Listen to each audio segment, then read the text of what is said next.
Voilà une des choses. Alors, une autre chose aussi qui est assez étonnante, c'est de voir que nos mois, on appelle le mois de septembre, d'octobre, novembre, décembre. Alors, on pourrait penser que c'est le 7e mois, 8e mois, 9e mois. Ben non.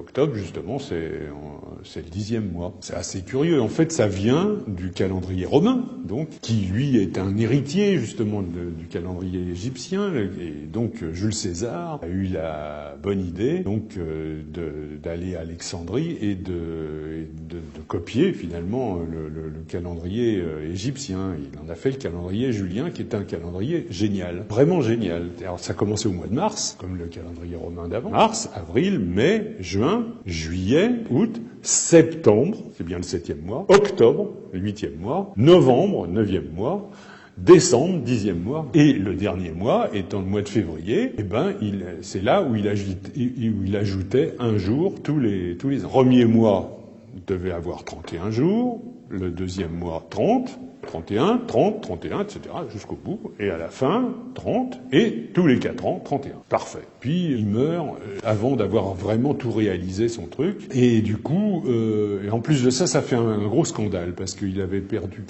quelques jours. Ça, les gens avaient perdu quelques jours de travail, etc., etc., donc ça allait pas. Et, mais quand même, on a trouvé que c'était finalement pas si mal. Alors, on lui donne comme nom le calendrier julien, et on donne à Jules César donc le nom d'un mois, le mois de Quintilis qui devient le mois Iulius, juillet, mois de Jules. Mais pendant une dizaine d'années, personne n'arrive à comprendre l'histoire des 4 ans, ils font ça tous les 3 ans, enfin n'importe quoi.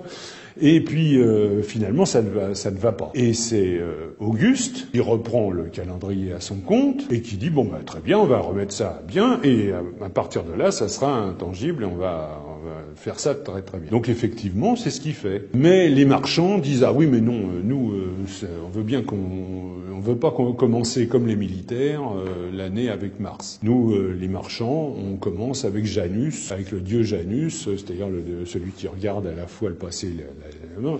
Et donc c'est le mois de janvier. Il faudrait bien que ce mois de janvier ait 31 jours. D'accord? Alors on enlève un mois à février, on enlève un jour à février. Puis d'un seul coup, on dit puisque c'est Auguste qui a pu rétablir ce magnifique calendrier, il a bien mérité d'avoir un nom de mois. Qu'est-ce qu'il faudrait? C'est celui d'après juillet, quoi, d'après le mois de Jules, après qu'il y ait le mois d'Auguste. Auguste dit oui, en plus ça tombe bien, puisqu'il gagnait beaucoup de batailles justement pendant le mois d'août, enfin ça tombe très bien. Donc on donne Sextilis, qui devient Auguste. Et Augustus n'a que 30 jours. Alors là, Auguste n'est pas content, évidemment.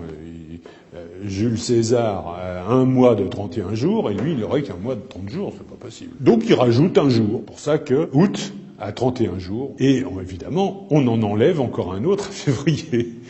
Et donc, effectivement, notre mois de février devient un mois de 28 jours, et voilà.